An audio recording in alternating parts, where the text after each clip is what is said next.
Salut les cyberindépendants, aujourd'hui dans cette vidéo, on va voir ensemble 5 dépenses à absolument éliminer.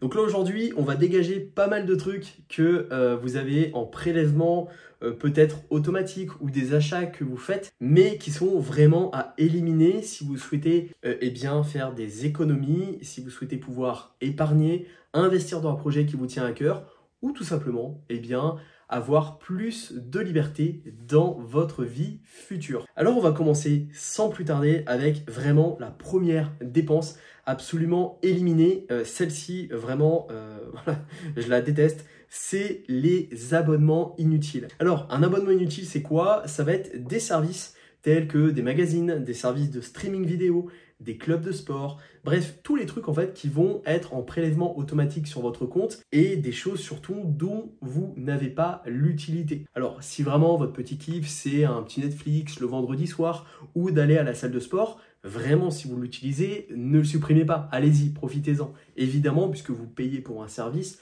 donc voilà, allez-y.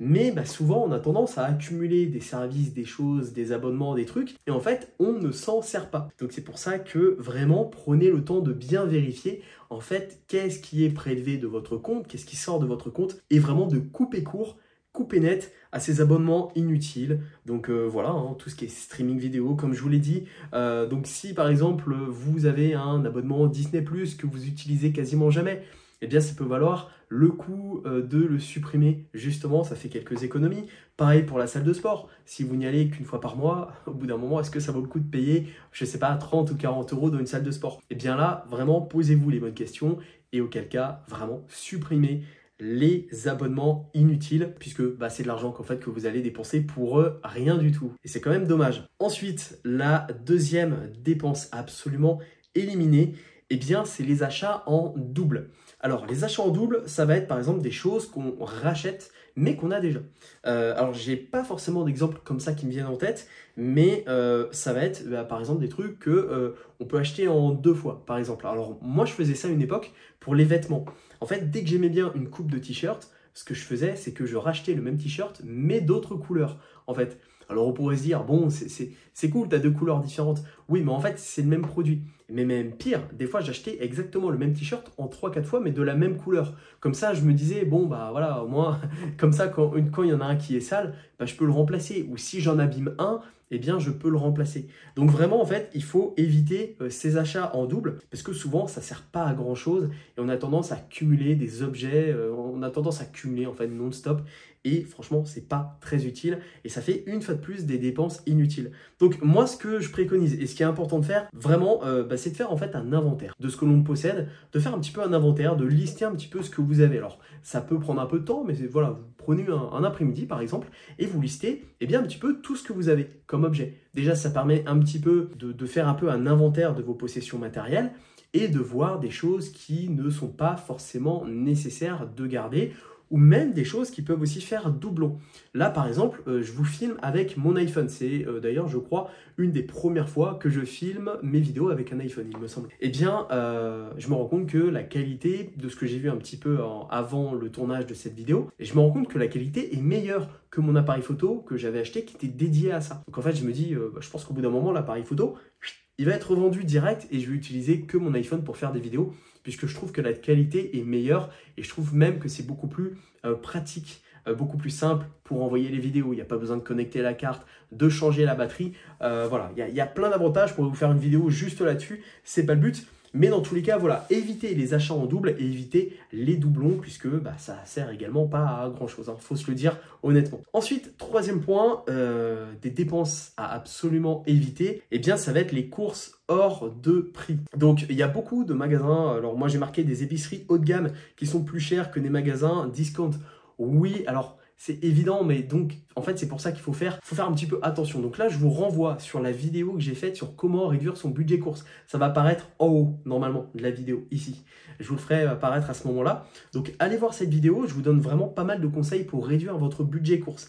Et là en fait, vraiment une astuce qui ressort, c'est vraiment de comparer les prix et de privilégier en fait les magasins qui offrent les meilleurs prix pour les produits qu'on achète régulièrement. Donc le meilleur rapport qualité-prix, moi c'est ce que je fais quand j'achète quelque chose. En fait, je vais vraiment m'intéresser à la qualité du produit, mais surtout au meilleur prix.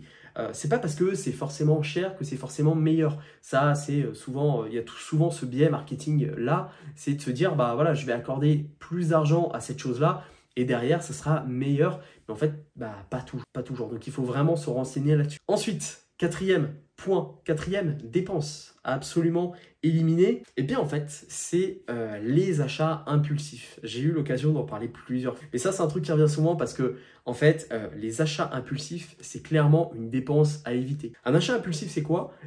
C'est tout simplement, en fait, vous allez dans un magasin et puis vous voyez un truc qui vous semble pas mal.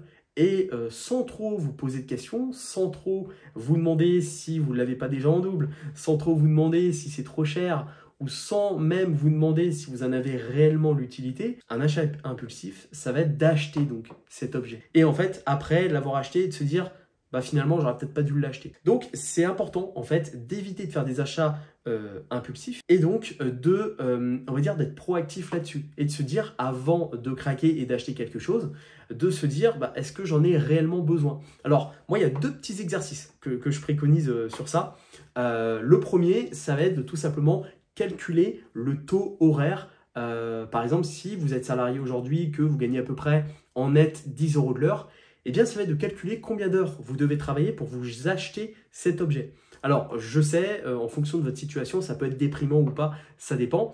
Mais si par exemple vous êtes à 10 € de l'heure et que vous souhaitez acheter quelque chose qui coûte 100 €, ça fait mal de se dire que vous devez en fait travailler 10 heures pour acheter cet objet qui coûte 100 €. Ça fait mal, mais en fait, au fond, c'est la réalité. Donc voilà, c'est un peu dur, hein, mais en tout cas, je suis conscient, mais c'est la réalité. Et la deuxième chose, eh bien, c'est quand moi personnellement j'ai besoin d'acheter, je me dis bon, j'achèterais bien ça. En fait, je me laisse du temps, toujours, du temps de réflexion.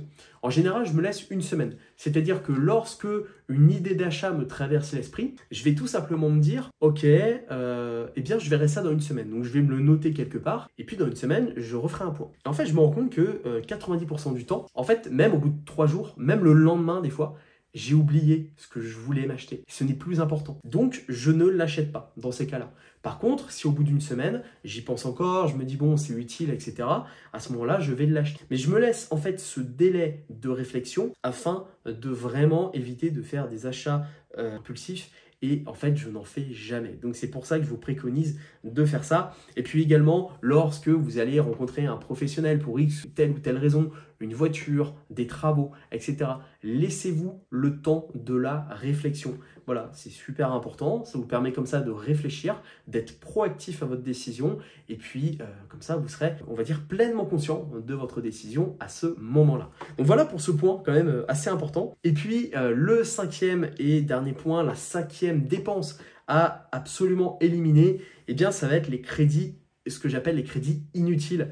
Donc voilà, tout ce qui va être en fait des crédits qui souvent en fait sont sur des petites sommes. Très souvent, ça va être par exemple, vous allez sur un site comme la Fnac ou Boulanger, peu importe, et vous souhaitez acheter un truc qui coûte 500 € et en fait vous faites des paiements en 4 fois sans frais par exemple. Et en fait, il n'y a pas réellement de sans frais et vous payez quand même des frais dessus. Donc en fait, tous ces petits crédits dont vous n'avez pas forcément besoin de faire, en fait, évitez de les faire et payer en une fois. Parce que ces petits crédits-là, en fait, eh bien, cumulés, ça va entraîner des coûts supplémentaires et vous allez acheter tout beaucoup plus cher. Donc ça, c'est vraiment un conseil hyper important, c'est de limiter les paiements en plusieurs fois. Ça rejoint un peu aussi un piège. Moi, je suis vraiment pas fan des paiements en plusieurs fois pour la simple et bonne raison que je pars du principe que si je ne peux pas acheter cette chose en une fois, eh bien, je m'interdis de l'acheter en plusieurs fois sans frais. Le plusieurs fois sans frais, ça nous pousse en quelque sorte à acheter des choses dont techniquement, on n'aurait pas forcément la possibilité de se l'acheter. Donc certes, des fois, ça peut être pratique, ça peut vous sauver la mise lorsque voilà, vous êtes un peu ric-rac niveau budget et que vous avez besoin de changer, je sais pas, un sèche-linge, une machine à laver ou peu importe. Là, pour le coup, c'est utile, mais d'utiliser ces crédits-là pour acheter une PS5 ou pour acheter un truc qui est juste en fait du loisir, eh bien, je déconseille fortement de faire des crédits à ce moment-là. Donc voilà un petit peu pour ces 5 dépenses absolument éliminées. Voilà, si vous appliquez ces 5 dépenses, si vous les supprimez, en fait, vous allez déjà théoriquement faire des économies par rapport à vos dépenses quotidiennes. Donc vraiment, je vous invite à les appliquer, je vous invite à les respecter. Et puis, eh bien, n'hésitez pas à dire en commentaire si vous aviez, vous aussi, d'autres dépenses que vous jugez qui sont bonnes en fait d'éliminer.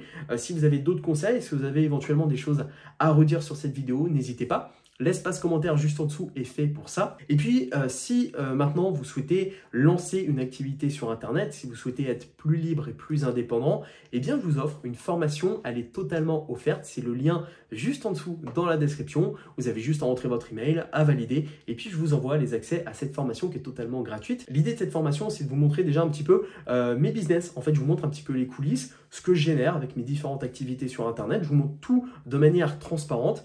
Et puis comme ça, eh bien, je vous donne aussi quelques conseils pour démarrer votre activité sur Internet. Et bien voilà pour cette vidéo. En tout cas, si elle vous a plu, toujours le petit pouce bleu, ça aide au référencement de cette vidéo. Pensez également à vous abonner si cette vidéo, si ce type de vidéo vous plaît. Là, on est vraiment en ce moment sur une série de vidéos dédiées à l'argent. Après, voilà, je fais d'autres types de vidéos sur ma chaîne. Donc, en tout cas, si ça vous plaît, n'hésitez pas à vous abonner. Et puis, activer la cloche des notifications si vous souhaitez être alerté des prochaines vidéos que je vais sortir très prochainement. Et bien voilà, écoutez, il ne me reste plus qu'à vous souhaiter 2 choses. Première chose, vraiment éviter toutes ces dépenses inutiles, vraiment pour vous, pour vos projets futurs. Et puis surtout, à votre succès.